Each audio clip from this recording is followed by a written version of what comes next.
Assalamualaikum warahmatullahi wabarakatuh. Halo Bapak Ibu Guru, jumpa lagi bersama saya di channel Bu Rosti Hidayah. Hari ini kita akan belajar bagaimana cara mengerjakan soal UKPPG bagi guru tertentu tahap 1 tahun 2024. Apa itu UKPPG? Saya akan jelaskan pada slide berikutnya. Di sini ada UKPPG, adalah uji kompetensi peserta pendidikan profesi guru, yang mana tujuannya untuk mengukur ketercapaian standar kompetensi lulusan PPG, memetakan mutu hasil pembelajaran PPG, mengevaluasi pembelajaran PPG, dan menjadi dasar penerbitan sertifikat pendidik. Jadi setelah Bapak Ibu Guru mengerjakan jurnal pembelajaranku, nantinya kita tetap menghadapi UKPPG nggih Bapak Ibu Guru untuk mendapatkan sertifikat pendidik. Kemudian pada UKPPG ini dibagi menjadi dua, yaitu ujian tertulis berbasis komputer atau UTBK, kemudian ada uji kinerja atau UKIN, di mana di sini UTBK tersebut dilaksanakan secara daring dalam waktu 150 menit. Terdiri dari dua tes, yaitu tes objektif dan tes subjektif. Yang mana tes objektif ini ada pengetahuan pedagogi content knowledge atau PCK dan situational judgment test atau SJT dalam bentuk pilihan ganda yang kompleks. Kemudian yang kedua adalah tes subjektif. Ini bentuknya uraian reflektif berbasis studi kasus. Ini sejumlah 30 menit yang dinilai penguji saat unjuk kinerja. Kemudian ada uji kinerja atau UKIN. Waktunya adalah 2 jam pelajaran, di mana komponen UKIN ini terdiri dari dua, yaitu penilaian perangkat pembelajaran, itu di dalamnya modul ajar, instrumen, alat bantu peraga, termasuk layanan bimbingan konseling. Kemudian yang kedua yaitu penilaian video praktik pembelajaran. Nanti ini dinilai oleh pengawas kita atau dari RPTK. Kemudian di sini saya jelaskan aturan umum peserta UKPPG. Yang pertama pada uji tertulis, di sini nanti kita menandatangani fakta integritas, kemudian mengikuti ujian tertulis sesuai jadwal, menyiapkan perangkat ujian sesuai kebutuhan dan berpakaian sopan, serta menampilkan identitas diri berupa KTP. Kemudian untuk uji kinerja di sini peserta wajib juga menandatangani fakta integritas bermaterai, kemudian peserta wajib mengikuti tahapan kegiatan UKIN sesuai jadwal. Kemudian di sini ada spesifikasi minimal perangkat nggih Bapak Ibu Guru, minimal perangkat dalam melaksanakan UKPPG atau UTBK. Yang pertama adalah laptop dengan rincian memiliki layar minimal 10 inci. Ini berarti notebook nggih Bapak Ibu Guru, dengan menggunakan minimal sistem operasi Windows 8/64 atau Mac OS versi 10, kemudian minimalnya 2 GB, RAM-nya kemudian minimal 10 GB storage dan dilengkapi audio yang berfungsi dengan baik dan memiliki baterai dalam keadaan yang berfungsi dengan baik atau bisa dengan charger. Kemudian yang kedua adalah handphone. Handphone ini dipasang aplikasi Zoom dan nama pada aplikasi Zoom ini harus sesuai dengan nama lengkap peserta. Jadi nantinya Bapak Ibu Guru tes menggunakan laptop yang diawasi oleh Zoom, di mana di dalam ruangan tersebut hanya ada Bapak Ibu Guru, tidak boleh didampingi dengan rekan yang lain. Jadi dalam satu ruangan Bapak Ibu Guru itu di situ fokus mengerjakan, kemudian ada pengawasnya lewat video Zoom di handphone. Kemudian prosedur ujian tertulis, di sini menyiapkan laptop, peserta menyiapkan handphone, ini yang sudah saya jelaskan nggih Bapak Ibu Guru. Kemudian selanjutnya yaitu saat pelaksanaan semuanya sudah ada di modul nggih Bapak Ibu Guru, bukan di modul untuk persiapan UKPPG guru tertentu tahap 1. Ini juga sudah ada semua nggih Bapak Ibu guru. Untuk selanjutnya kita akan belajar soal UK PPPG, PPG Guru Tertentu tahap 1 tahun 2024 tes objektif. Jadi nanti soal-soalnya bisa sama dengan soal-soal pada video yang sudah ada atau pada internet atau pada di sebelumnya. Seperti itu nggih Bapak Ibu guru, kita belajar bareng.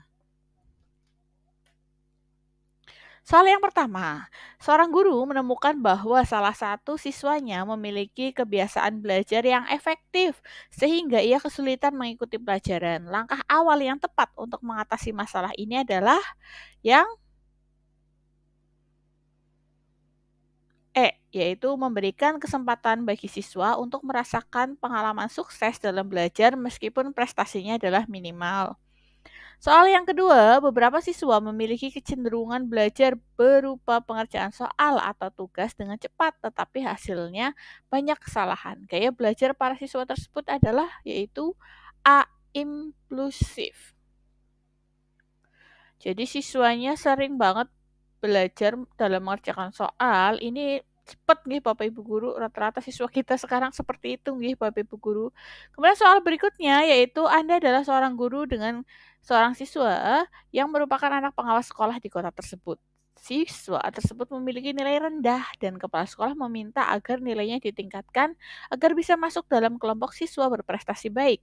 Bagaimana Anda merespon permintaan kepala sekolah? Tentunya jawaban yang paling tepat adalah yang C, yaitu memberikan nilai sesuai pencapaian siswa meskipun kepala sekolah meminta untuk menaikkan nilainya. Jadi kita tetap harus adil nih Bapak Ibu guru tanpa memandang posisi orang tuanya. Kemudian soal yang keempat yaitu Anda ditempatkan sebagai guru di daerah terpencil dengan fasilitas sekolah yang sangat minim sehingga proses belajar mengajar menjadi tidak optimal. Apa yang akan Anda lakukan? Jawabannya adalah B, yaitu melaksanakan tugas mengajar dengan memanfaatkan lingkungan sekitar sebagai sumber belajar. Soal berikutnya, seorang siswa cenderung pasif dalam kegiatan pembelajaran, namun prestasinya tidak kalah dibandingkan siswa lainnya. Apa yang sebaiknya Anda sampaikan kepada siswa tersebut?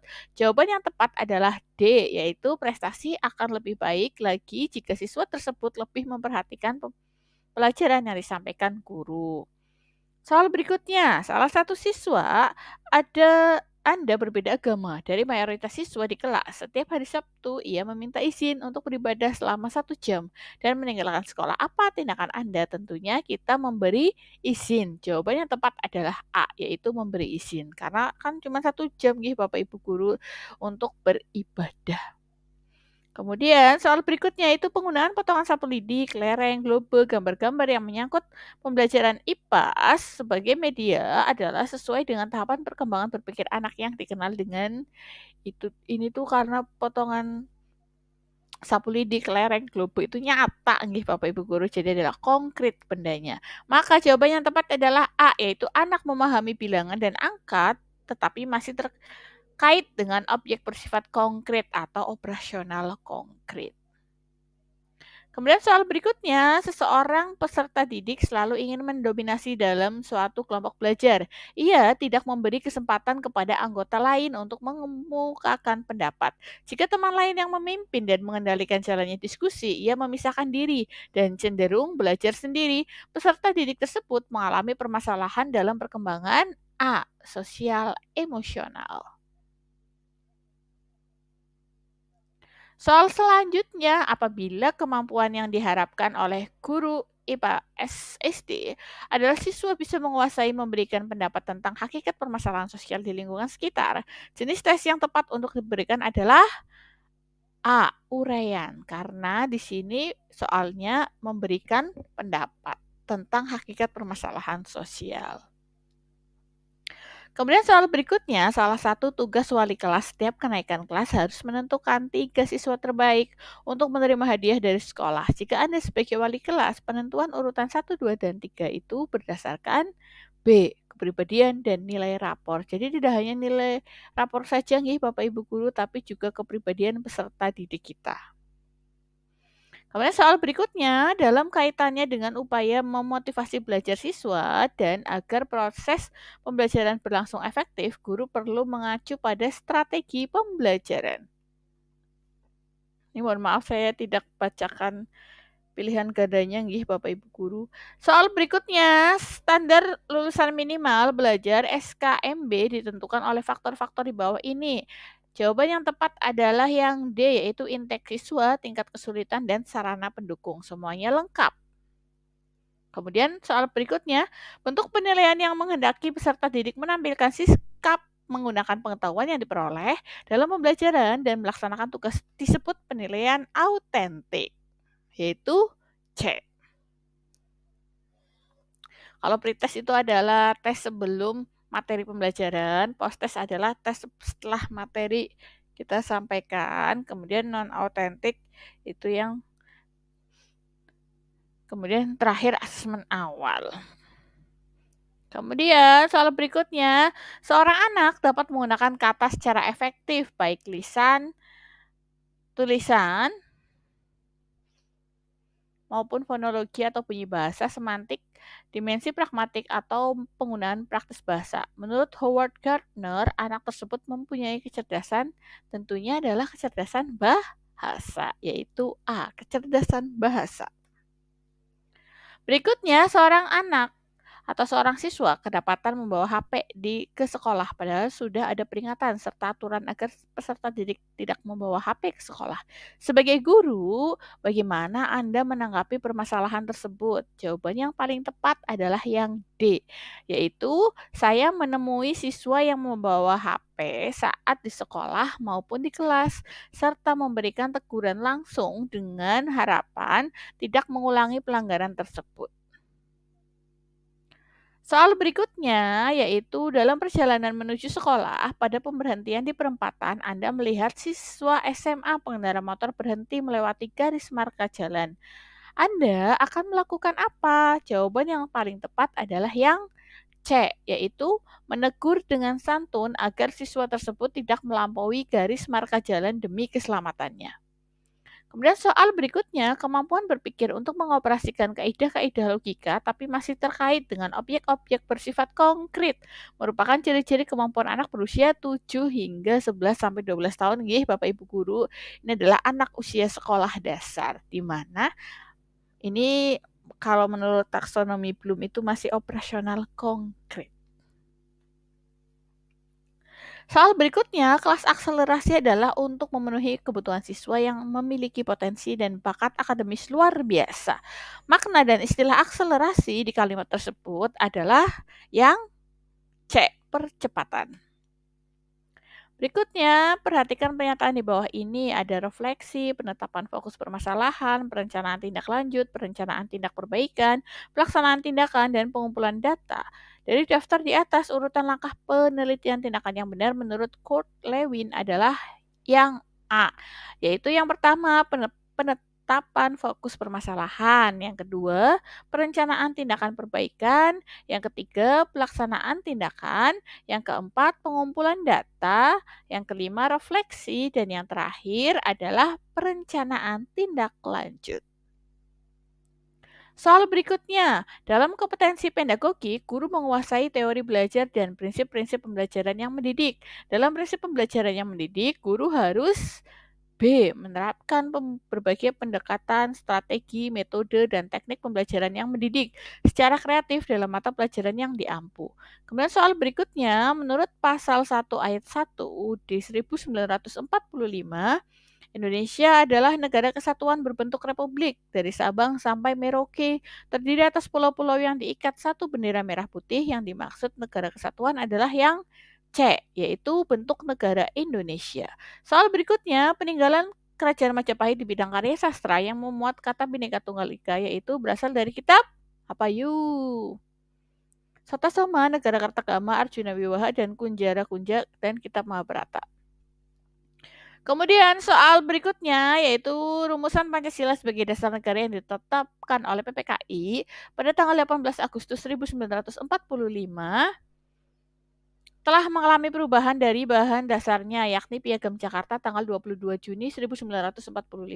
Perubahan tersebut terutama pada rumusan sila ke Satu, yaitu yang ketuhanan yang Maha Esa ya. Kalau sebelumnya ketuhanan yang Maha Esa berdasarkan syariat Islam, jadi diganti dengan ketuhanan yang Maha Esa. Soal berikutnya yaitu proses erosi yang terjadi karena gelombang dan arus laut yang bergerak ke arah pantai mampu mengikis bahkan memecahkan batu-batu karang yang ada di pantai. Peristiwa itu disebut abrasi. Soal berikutnya, jika roda pertama berputar 3 kali dan roda kedua berputar 9 kali, berapa kali roda kedua berputar? Bila roda pertama berputar 10 kali, yaitu 30 kali, karena 3 kali 3. Kemudian soal berikutnya, pada akhir pembelajaran, siswa diminta untuk mendemonstrasikan tugas belajar yang diberikan guru dengan tujuan agar siswa tersebut mengaplikasikan kemampuan keterampilan yang dimilikinya dan guru dapat menilai kompetensinya. Instrumen yang dapat dipilih oleh guru untuk merekam hasil belajar yaitu melalui daftar cek atau checklist. Soal berikutnya, teori ini memandang belajar sebagai hasil dari pembentukan antara rangsangan dari luar dan balasan dari siswa yang dapat diamati. Semakin sering hubungan antara rangsangan dan batasan terjadi, maka akan semakin kuatlah hubungan keduanya. Teori belajar tersebut adalah teori behaviorisme. Soal berikutnya, faktor yang penting dipertimbangkan guru dalam melaksanakan diskusi pemecahan masalah proses pembelajaran adalah yang A, yaitu rumusan masalah yang terus didiskusikan. Soal berikutnya, Anda adalah guru bahasa Indonesia yang bermaksud melakukan literasi menulis pada peserta didik di sekolah Anda. Literasi ini membantu peserta didik menuangkan gagasan ke dalam tulisan dengan susunan kata peserta didik di sekolah Anda sangat heterogen. Beberapa di antaranya mereka cukup terampil dalam menulis, namun banyak juga yang mengalami kesulitan. Apa yang akan Anda lakukan jika berada pada situasi ini? Yaitu yang A, membuat panduan dan tugas yang berbeda sesuai dengan tingkat keterampilan menulis peserta didik. Dan soal-soal selanjutnya di sini yang saya cantumkan adalah soal-soal yang ada pada PMM yaitu pretest PPA 1, PPA 2 dan PPA 3. Bapak Ibu guru belajar juga kembali di situ nggih Bapak Ibu guru. Kurang lebihnya saya mohon maaf. Bila taufik wal hidayah. Assalamualaikum warahmatullahi wabarakatuh.